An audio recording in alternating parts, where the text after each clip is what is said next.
Well, welcome back, Awareness Explorers and Explorers of Consciousness. I always say I'm excited about our interview. Today is maybe quadruple excitement, and you'll see why. My teacher of 26 years is joining us, Justin Gold. But before I introduce Justin and say a little bit about him, I want to say hi to Brian. How you doing, Brian? I'm doing very well, Jonathan.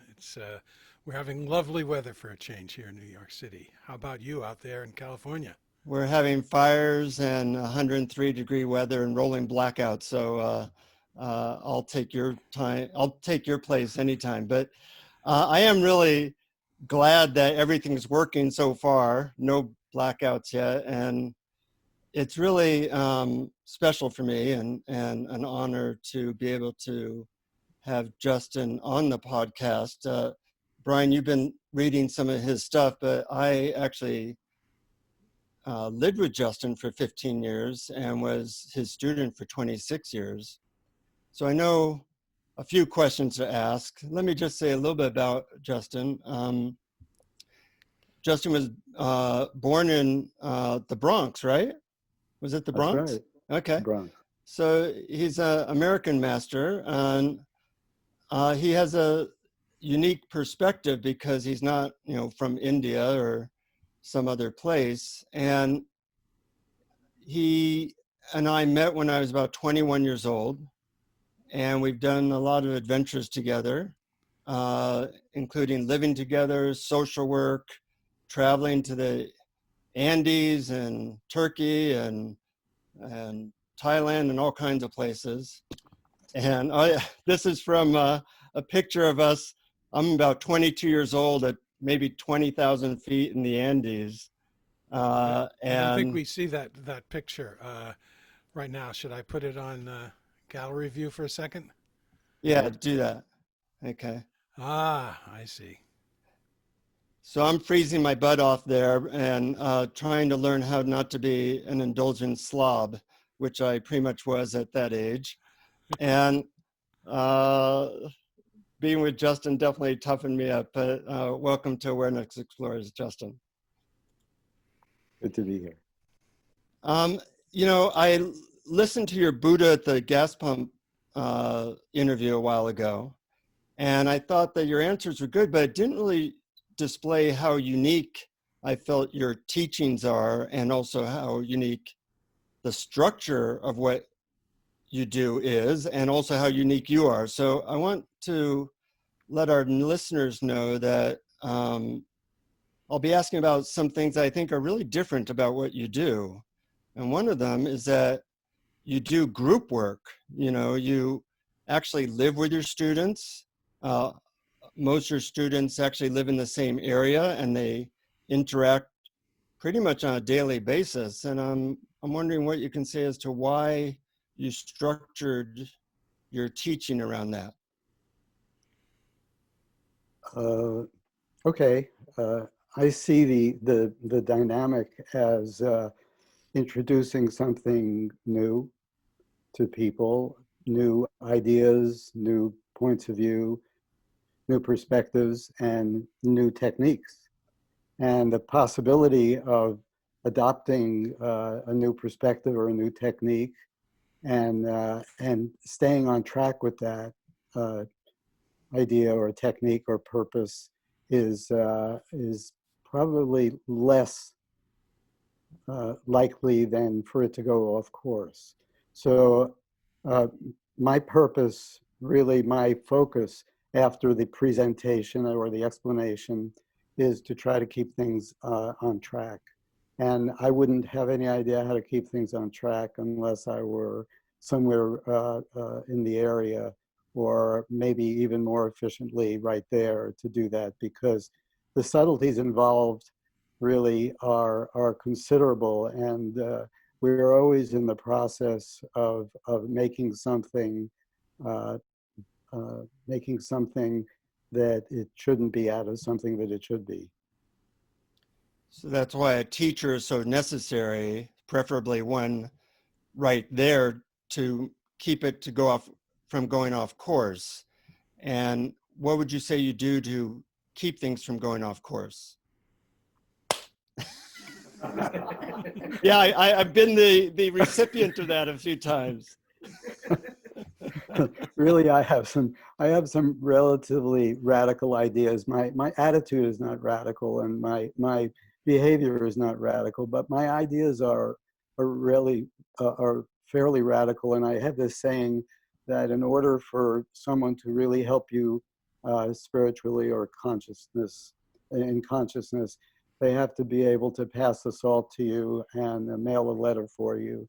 And if they can't, that rules out everyone who's no longer alive.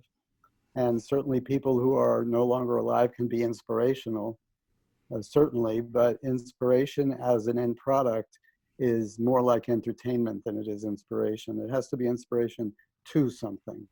So the way I've seen it is people annex themselves onto either people who travel through and they see them once or twice a year, or people who don't live in the area, or people who are no longer alive.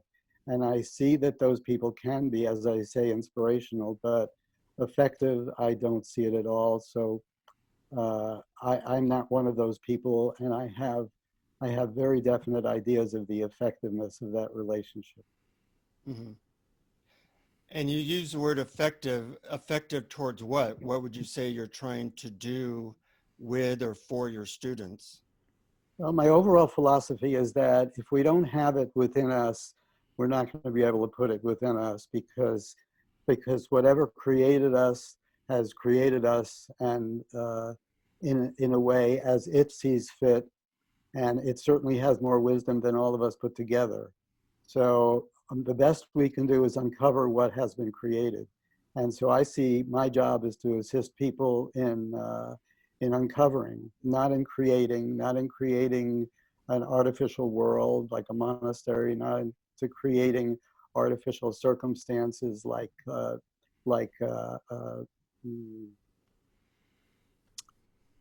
don't know what like. So I basically have focused myself at creating methods and supporting people in methods to remove obstacles so that what's there is there, because peace is within us, and that's a cliche, but peace is within us, and everything, and shit is within us too.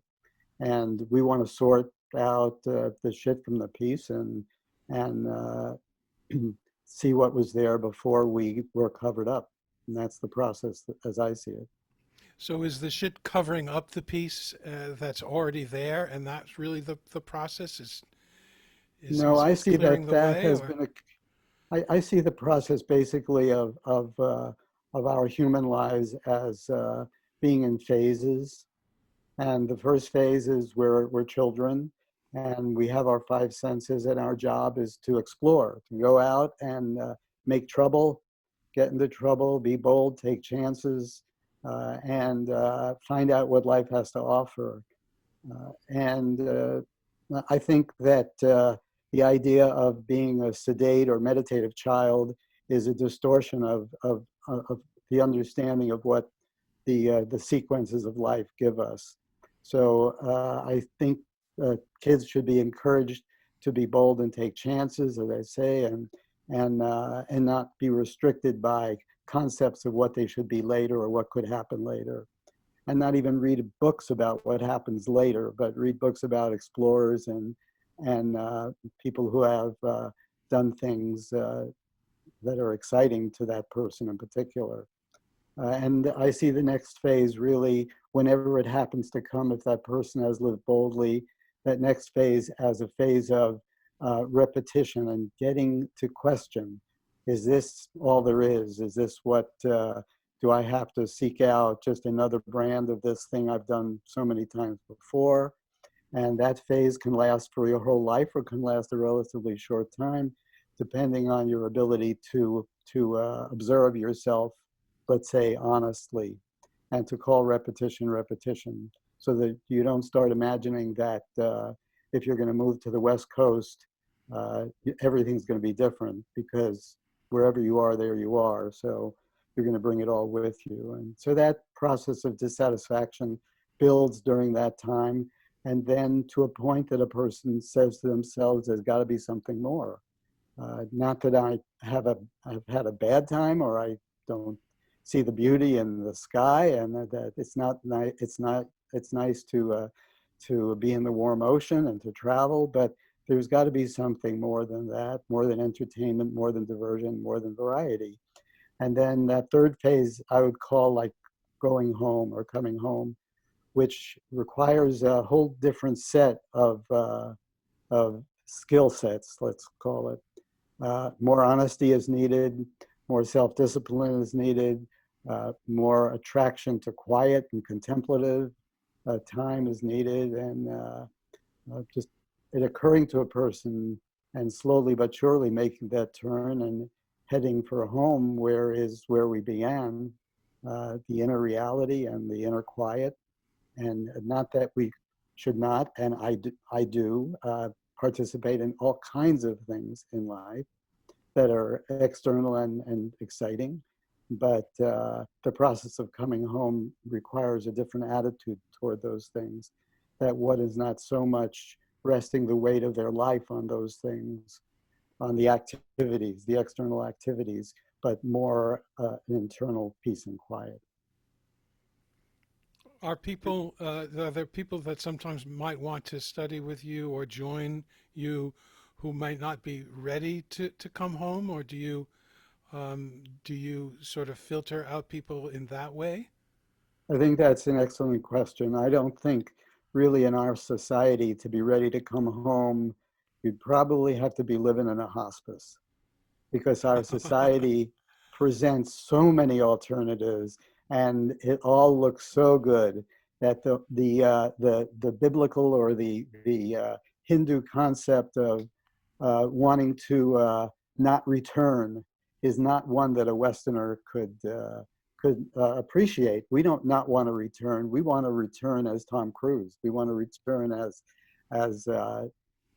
somebody as the instigator of Amazon, or we want to be a movie actor, or we want to be a traveler, but we don't want to not return. So there is so much temptation, and I'm not saying that in a negative way, in our life, that the actual process that I have to be involved in, that I'm involved in, has to be part of it, has to be the further exploration of, okay, how haven't you gone out and explored, and let's do that together. And you saw that picture of Jonathan in the Andes. That's not part of an internal quest, seeking the secrets of the Andes. That's part of getting out there, climbing a mountain, busting your ass, and seeing what that's like. And I have involved myself and the people around me in social work and traveling and building and all kinds of things, because as you say, and as obviously you understand, that the coming home process is not so available to us. Right. Now you put a lot of uh, focus on seeing one's obstacles. And I was asking Brian, who read a bunch of your stuff, what he thought about that, how it sounded. And maybe Brian, you can ask that question, because I think it's more of a mystery to you. Oh, okay. Yeah. In reading some of your material and also talking to Jonathan throughout the years, um, it's sometimes hard for me to distinguish between kind of self-improvement and finding the peace within that's already there. And if I may, I could just maybe ask this in a slightly more personal way.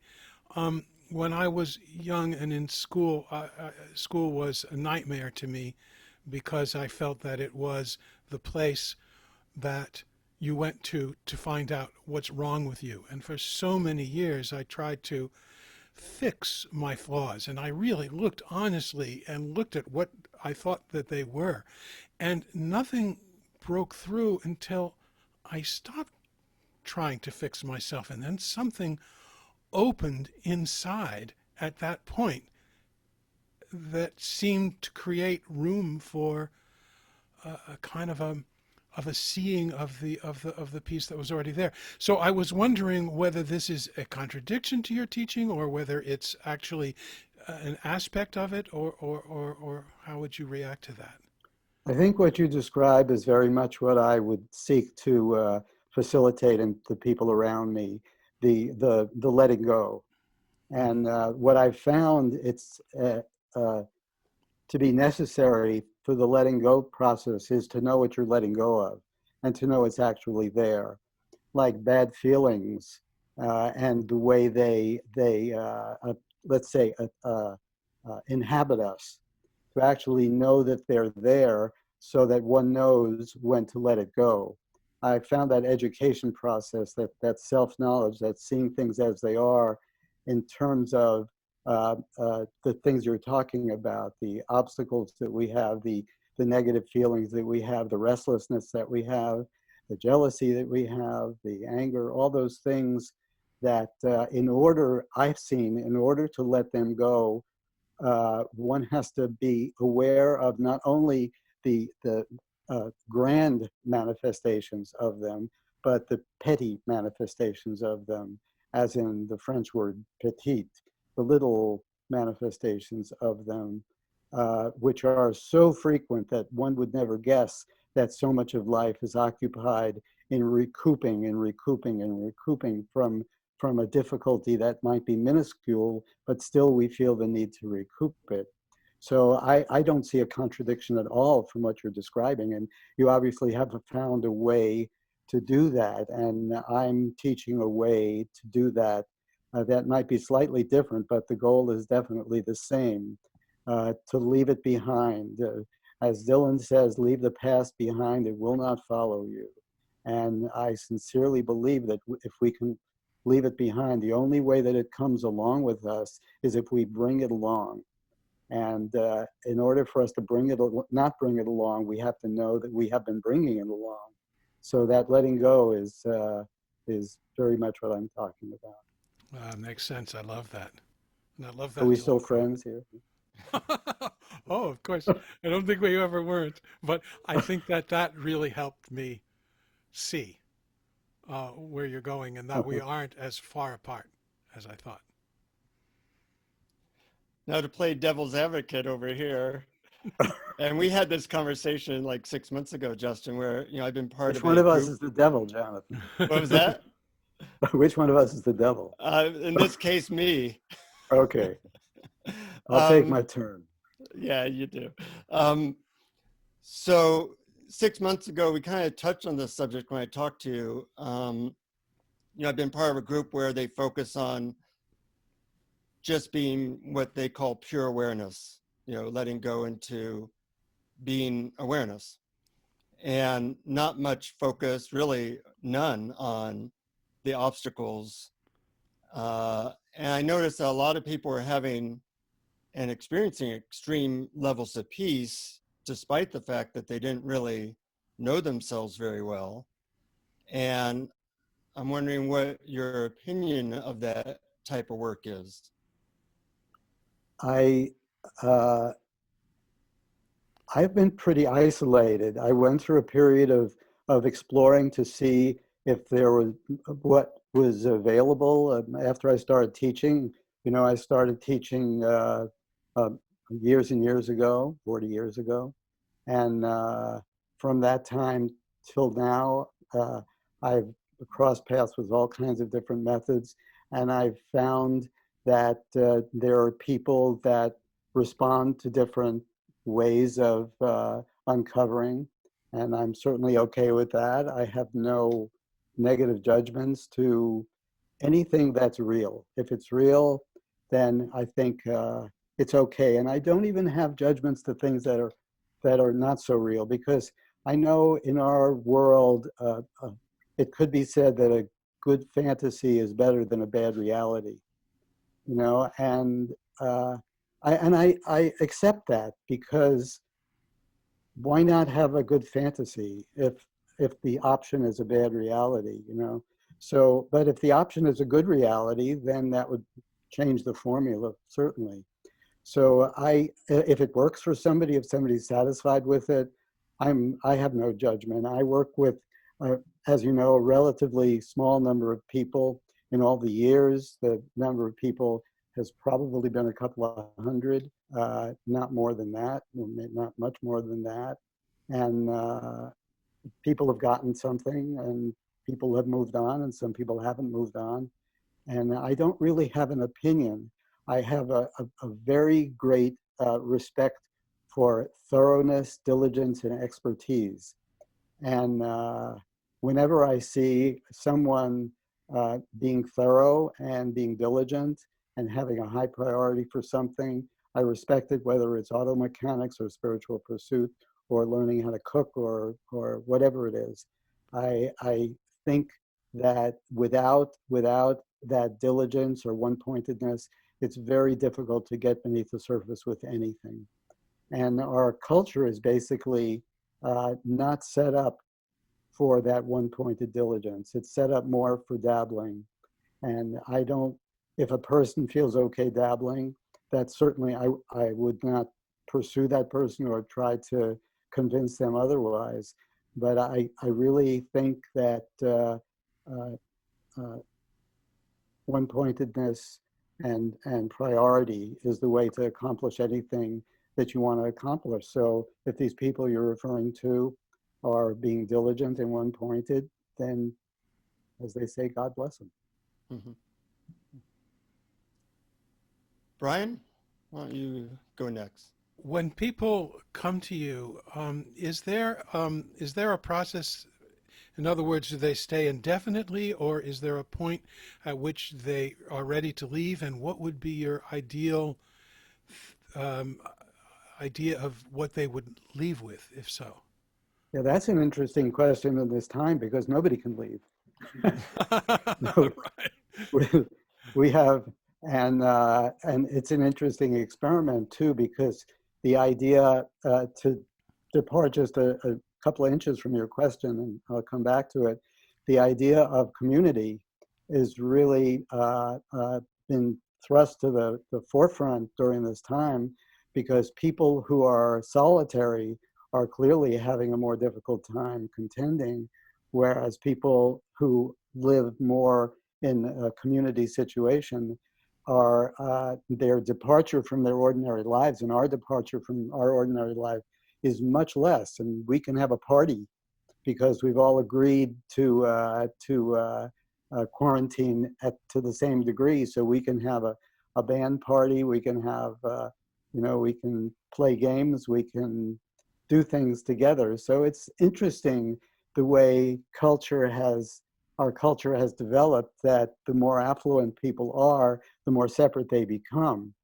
And there's very few exceptions to that because the idea of affluence is I have all my priorities. I want to make my decisions. I want it to way I want it to be when I want it to be that way means you can't have too many people around. So right in these times, those people find themselves relatively isolated. And I find that really interesting because at some point, the people who aren't quite so affluent or really much less affluent in the past and now are part of bigger families and part of more support systems and probably are having a better time of it than people who aren't. And certainly if you go to travel to third world countries, as I have considerably, then people still are in places villaging up, whether it's for COVID or not. There's 19 of us living here. We call ourselves the COVID-19. But getting back to your question about people leaving or not leaving and proving that I have my memory is still intact so I can go depart and come back, which is not an easy thing to do. I know. That there are people who like the way that we live.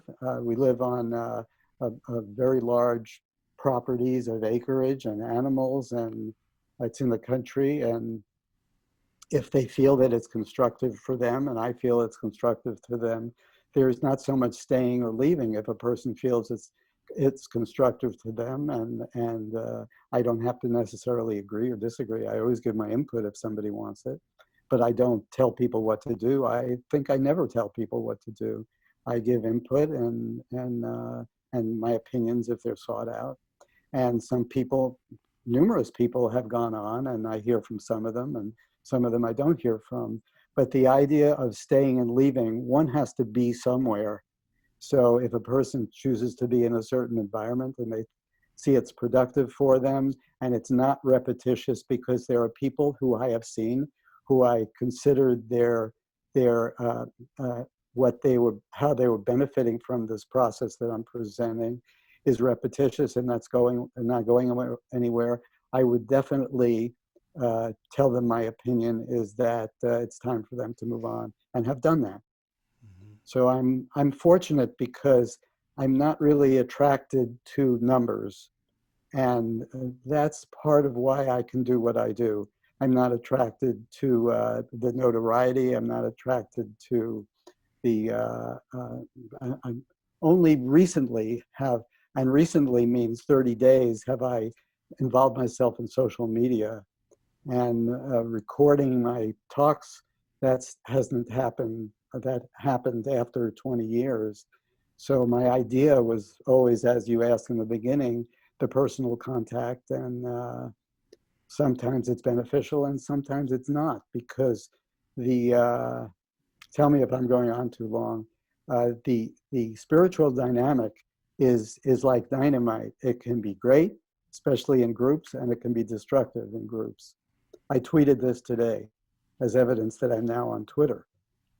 And I tweeted that particular thing today, or maybe yesterday, that the group dynamic is con considerably, can be a considerable benefit. It can be a considerable detriment. And if I see for people that it's being a detriment, I'll tell them. And because a person can hide behind a teacher, can hide behind a group dynamic, and hiding is not the way to go. As Dylan says, and I'm quoting him twice, so I must be a Dylan fan, don't follow leaders and watch your parking meters. And I do believe that. Don't follow leaders. I'm not a leader. I'm not looking for followers, except on Twitter. One of the things that originally attracted me to you and your teaching is that you have a lot of tools and specific points of view that you give students. And Awareness Explorers is partly about how people can practically awaken or become more present, whatever you want to call it. I know you don't normally give tools away because it's not appropriate if you don't know somebody, but can you talk a little bit about tools in general or points of view in general and what you see that they can do or not do? I think that's a really important question, because I've analogized tools to tools. Carpentry tools are tools, and they're the tools. Car mechanic tools are tools, and we recognize them, we use that word. But spiritual tools, the word is, those two words may or may not go together. They certainly don't normally go together. But the overriding principle is the same. A tool is something to help you accomplish something. It's not something, there's nothing holy about it. There's nothing that that necessitates its perpetuation. It's something that you use to fix something, and then you put it back in its drawer. It's something you use to work on something, and you put it back on in its drawer. There's also the proper use of a tool, like, say, for instance, a drill. A drill is a carpentry tool. I'm a bit of a carpenter, and I know how tools can be used. And so a drill is a really efficient tool to do something. But a drill is also a heavy piece of machinery, and you can use it to hammer in a nail if you don't have a hammer.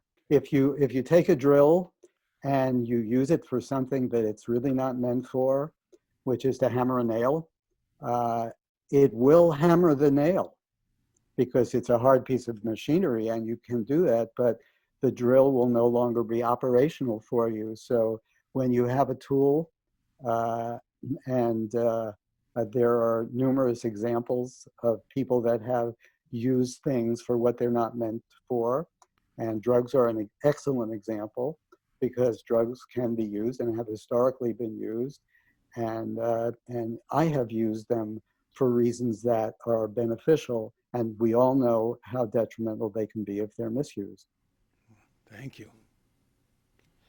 One of the things when I share your teaching with other people, I talk about compartmentalization and decompartmentalization. So I'm always asking people on Awareness Explorers, like, do you have any suggestions for how to make use of the time that I walk to my mailbox, or the time that I'm doing email or something like that? And a lot of times people go like, what are you even talking about? And one of the things I appreciate about your system is that there was tools really to make use, or ideas to make use of any moment. So I'm wondering if you can talk about the problem of compartmentalization in spirituality. Certainly is a problem, and we know that there are people that have done horrendous things that go to church on Sunday, or whatever place they go on Sunday, whether it's a church, a synagogue, a mosque, or anything like that. So we know that saving that feeling of holiness for an isolated time, or bringing out the best of yourself in an isolated time, leaves something to be desired. And I have recognized that in every system, the danger of that in every system that I have explored and experimented with. And I recognize it in the system that I teach. That people don't really understand that most of the time of our lives is spent on the way somewhere. It's not spent in the moment of something. If we would delineate the moments of our life, we would say, I ate lunch and then I went for a walk, or then I did some activity that I did, and then I did something else. And we would use them, we would uh, list highlights. But in between those highlights, we walked from place to place. As you say, walked to the mailbox. We brushed our teeth. We did all these things, and for life to only grant us the feeling of connection to the internal reality, or the feeling of connection to peace, or the feeling of connection to how one would describe something lofty, to be relegated to special meetings, special get-togethers, when it's called for, when it's allowed. That would be a major ripoff as far as I was concerned. So I did put a lot of my energy, and was even taught in that way, that make sure that you recognize the downside of this compartmentalization, that you find your holiness is subject to circumstance. And Leonard Cohen said, when you're not feeling holy, your loneliness tells you you've sinned. And I think that's a lot of life, is we're going from one end to the other end and not recognizing that really 95% of life is transition. And after this talk we have, we'll all move to a different place, and we won't recognize, will we really be alive during, or experience the life within us and feel the dynamic of that life while we're going from place to place, from event to event. And generally, when people explore that in the macrocosm and in the microcosm, people discover that no, they're not. They didn't even know there was a transition. It's just hurrying to get to the next place. So I have addressed that question, and developed some tools that I think really effectively address that question. Maybe some of the most effective tools that I've developed. On your website, in the section on writings, you have a little inset box um, that contained, the title of it was one of my favorite phrases that I came across, making space for the intrusion of spirit. And you talk about how to simplify your life, and how to create a kind of environment, a personal environment for the intrusion of spirit. But I would love to hear more about the actual intrusion of spirit, and what that means to you. What is spirit, and how does it intrude?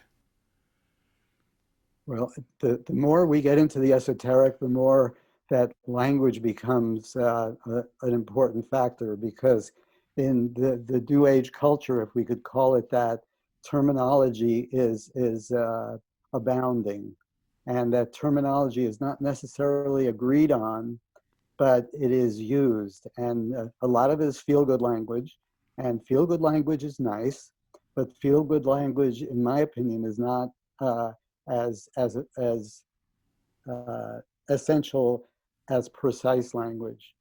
And we have precise language in so many things, like I'm mentioning a drill. And if you're talking about carpentry, you know, you talk to somebody and you say, okay, we need a 3/16 pilot hole for a 1/4 inch clearance hole.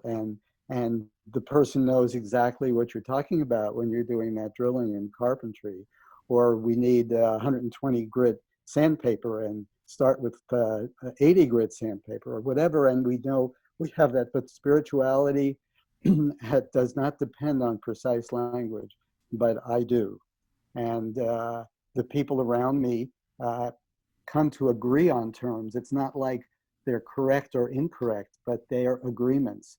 Like you're asking me to agree with you on what I mean by spirit. And we'd have to probably do that before I started spewing words about spirit.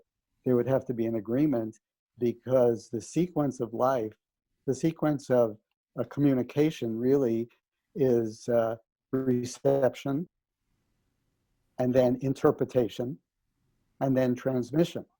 That's what we do. We receive, just like a TV.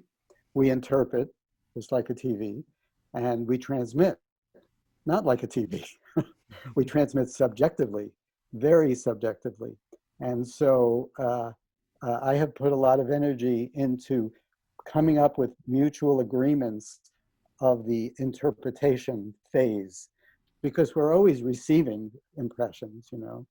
And but our interpretations are so different that a person can say, you know, you tell a little kid, don't go in the street because you want to protect that kid's life, and don't go in the street when there's traffic there. And you might have to even say it forcefully because you don't want that kid to do that.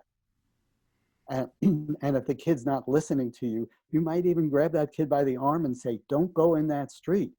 But somebody looking from a distance might say, why are you being so rough with that kid? Because their interpretation is different than yours. You're trying to protect that kid from getting hit by a car. They're seeing that you're being abusive. And so much of that may be an extreme example, and I'm not, I'm not you understand the rest of my sentence, not guilty. So, so, so, but I think that getting to talk about the inner experiences, which I know that so many people have had, and certainly know that I have had, and to try to do something called share them is very tricky and very difficult. So I go mostly like, I look at you and I believe you've gone somewhere into your internal life. I can feel it. I know that you've gone there. And maybe you see the same about me, maybe you don't. It's not so important from my point of view. But I respect it, I regard it. However you've gotten there, God bless you, and like that. But what I'm actually going to be able to convey to you in it, uh, you know, we both have, you know, in during the war, I saw a movie recently about people who are jumping out of airplanes, and two people who have jumped out of airplanes, they don't have to describe this experience to each other. You know, they know exactly what it was like. Uh-huh. And so you and I know exactly what it's like. And I'm going to leave it at there. That. Well, I find that so fascinating because I was thinking a very similar thing. I mean, here I am asking questions and you're giving answers, and I find myself feeling some connection that is apart from the actual content of the answers, if you know what I mean. There's I do. something like, wow, I I think it would be really cool to be there right now. You know, just chatting away. Now maybe it's because, you know, some of my favorite things are in the picture, like pianos, guitars, maps, and books. But I think there's something, I don't know, I sense something beyond the actual meaning and the content of the words. That's good. Right. When I describe some of my time together with you, Justin, and people, want to know like what's something, oh, they want, a lot of times people ask me, that they say I seem different in how I approach life sometimes, and they have questions about you. And one of the things I find myself sometimes talking about is how you instilled a experimental attitude in me. And that's what I would call like a point of view, or it's almost a tool, but it's certainly a way of approaching life. And rather than me blab to my friends about it, I'm hoping that maybe you can share what you mean by that and how it can be helpful in the spiritual journey. Uh-huh. Well, as you know, I consider that phrase and the meaning of that phrase to be very significant to uh, that if if we project a goal, probably the goal that we project uh, is going to be distorted from where we're going to actually get to. It would be a huge coincidence that we project the goal of we're going to France and we're going to do such and such and such a thing, that our experience there is going to be exactly what we projected. And if we're not prepared to have an experimental attitude, this phrase that you're using in this trip, we will always be trying to make that thing happen. And we'll probably not experience what's given to us because of our thrust in trying to make things happen. So I've promoted this idea of experimental attitude, especially when a person is taking on something that may be non-threatening, maybe non-dangerous, in any way, personally or impersonally or at any level, but it's new. And that person, the more that that person can put their ideas of where it will lead them aside, the more opportunity that person would have to experience what they're given by doing that practice. So the experimental attitude that Columbus has when he hit the waves, and started sailing across the ocean, it had to be there because he didn't really know where he was going. So he had to proceed. And that's that word explore, the explorers that I've grown up knowing, those, De Soto and LaSalle and Columbus and Vasco da Gama and all those heroes that went out exploring. I have adopted that word to myself, that life really does present itself with opportunities for exploration. And for exploration, you have to have an experimental attitude. And for explanation, you just have to find some way to close the door. You explain it, it's behind you, you're done with it. But I very much regard the process of exploring as exciting, revelatory, meaningful, and really a different way to live than closing the doors. So this experimental attitude is one that I promote in people around me, and I think people find it useful. I certainly find it useful. This in this moment, this talking to you and is reflected. I have no idea where this is going. I've given probably 1,000, and that sounds like a lot, of meetings where I've talked for an hour. I never rehearse. I never anything. I just see let's find out what's going to come out here. And Yeah. mostly it comes out okay, but without an experimental attitude, I would never be able to do that. I love I know that for me, experimental. without an experimental attitude, Sorry, Jonathan, I interrupted you. Why don't you yeah, start again? okay. I know for me, the idea of experimental attitude allowed me to try a bunch of things I normally wouldn't have tried, whether it be living with a group of people or taking you on as a teacher or trying different courses. It's all like, well, I'll give that a try for 3 months and see how it goes. And that provided a lot of looseness in my approach to life that wouldn't have been there because I was not a loose guy when I met you.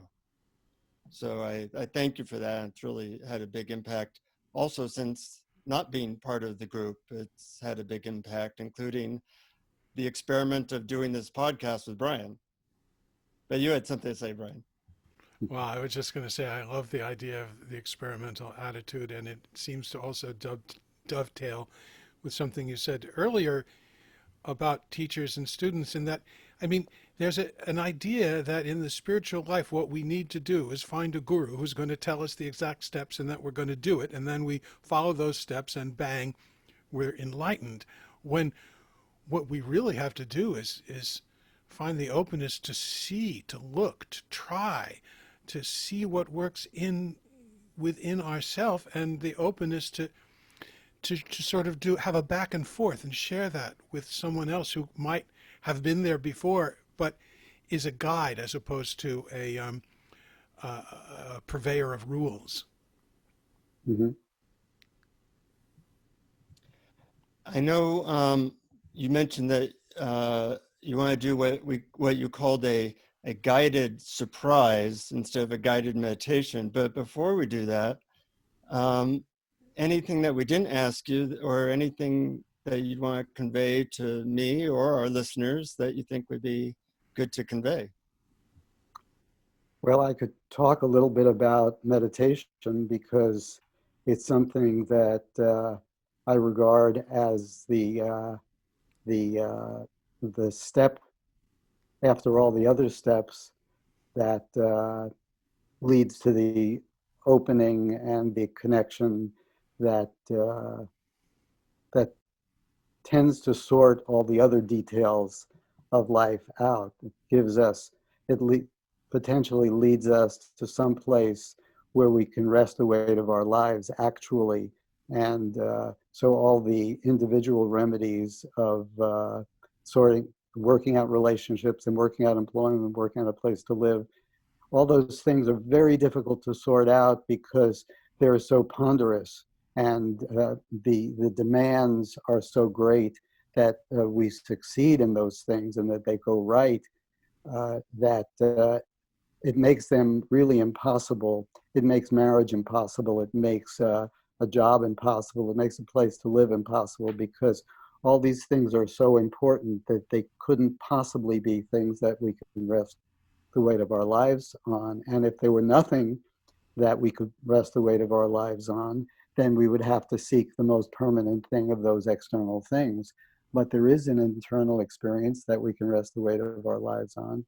And if we can, that we can discover in meditation, it basically is a product of subtraction, subtracting everything external. And what we're left is with that experience, and the process of going, of getting to a finer place in our personality, because that step of meditation requires a level of fineness that is generally not our state of being, because we're fraught with negative emotions and restlessness and rushing and things like that, and judgments. And uh, if if we can come to a finer place where we leave some of those behind, then we are really candidates for using meditation in the way that it actually can be used.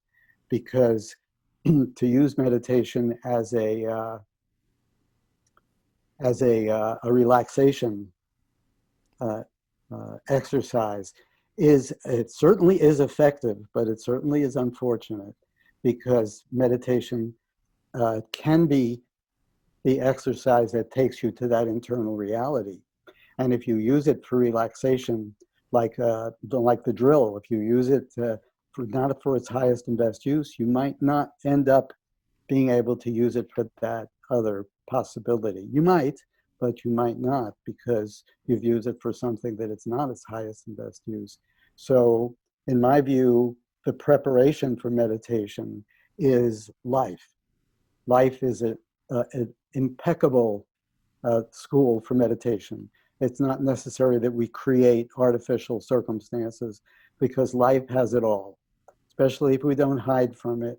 Our personalities come out, they come out, they come out, and we can leave things behind. We can leave densities behind. We can leave rough edges behind. And then with that leaving behind, we can be really candidates for using meditation for that internal experience.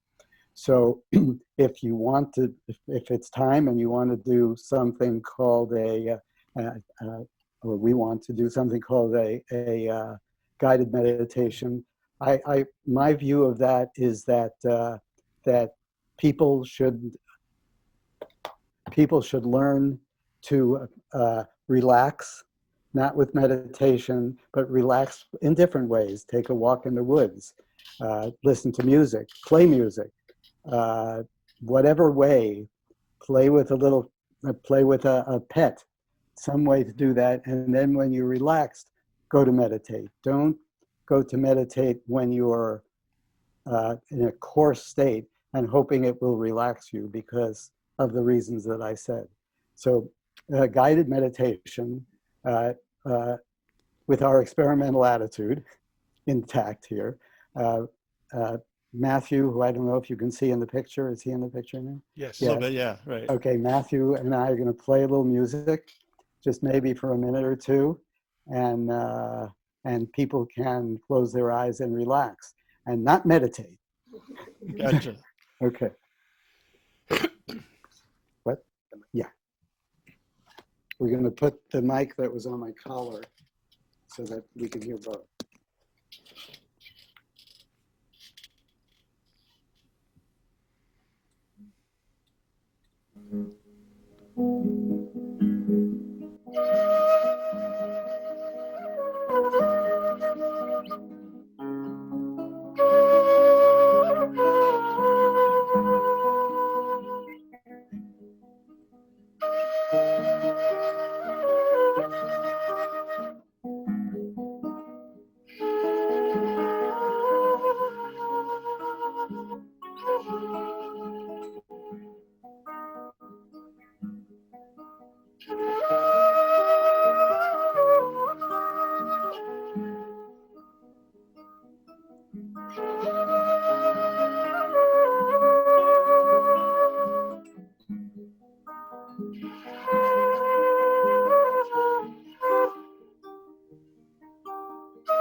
Yes.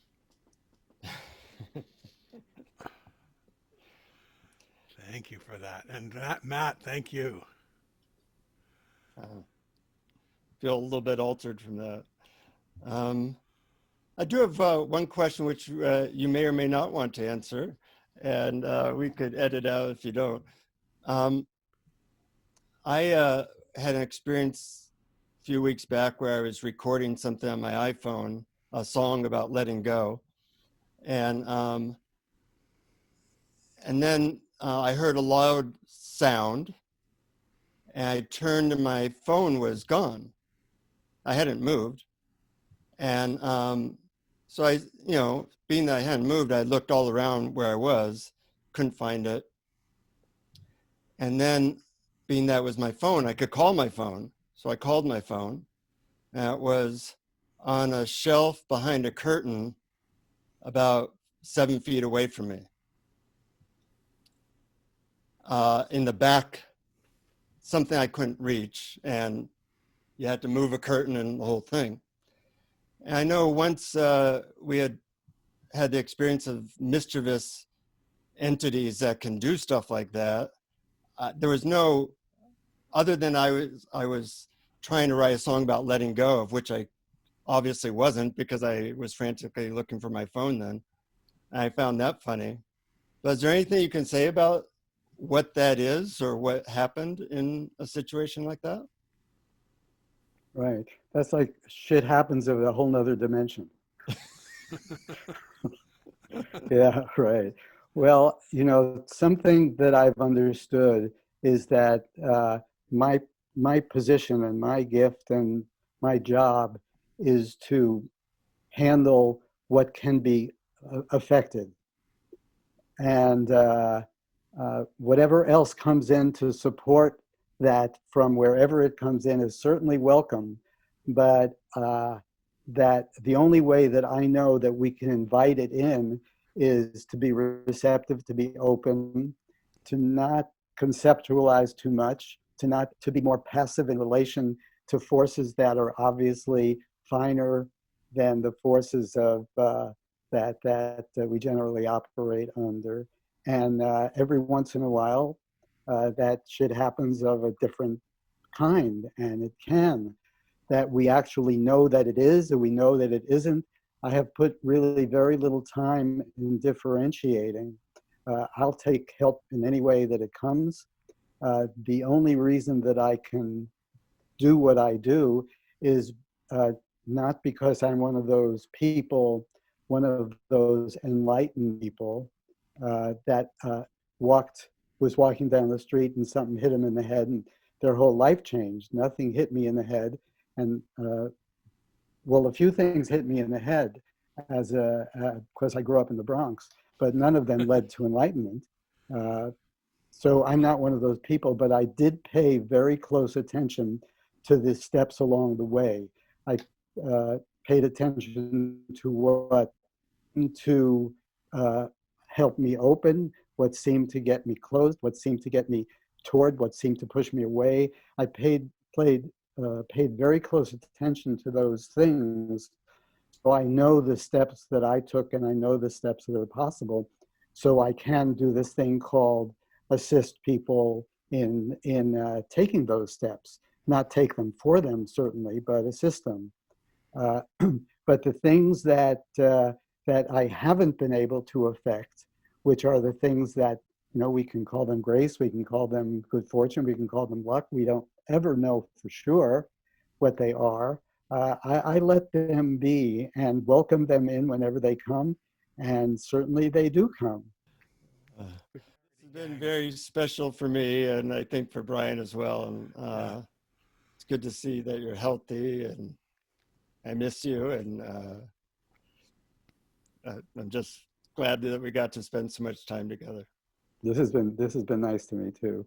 As I said, I did only one other interview like this. I did the Buddha at the gas pump interview about 6 months ago, and with the convincing of the people around me, that I started to get onto social media and put the talks on the YouTube that I do and all these kind of things, and it's been interesting, and just so people know that I go by the name of J Jaye Gold, and the books and stuff go by that name, J Jaye Gold. And I did that, and I'll tell you why. Because if you look at Justin Gold, there's the peanut butter king of the world. His name is Justin Gold. So when I started to do things, I couldn't go to Justin Gold because he monopolized the first 15 pages so I call myself J Jaye Gold, but everybody who knows me calls me Justin. I am Justin. And you have a website now that's actually pretty good. So congrats to the Justin people is Justin. JustinGold.net. Yeah, I use my JustinGold.net. But the books, yeah. JJ is like one of the words is spelled out, right? It's J. Yeah, the middle name. J period Jaye. Yeah, that's Gold. That's my family middle name. Yeah. Ah, right. This has been a lot of fun for me. Me too. Mm-hmm. So our listeners, please pass this on if you got something from it. And our website's awarenessexplorers.com, where we have all our episodes and guided meditations, and in this case, a guided surprise. And say thanks to Matthew. That was really beautiful. Okay, bye-bye. Thanks Take so care. much for joining us. Till next time, keep exploring. Keep exploring.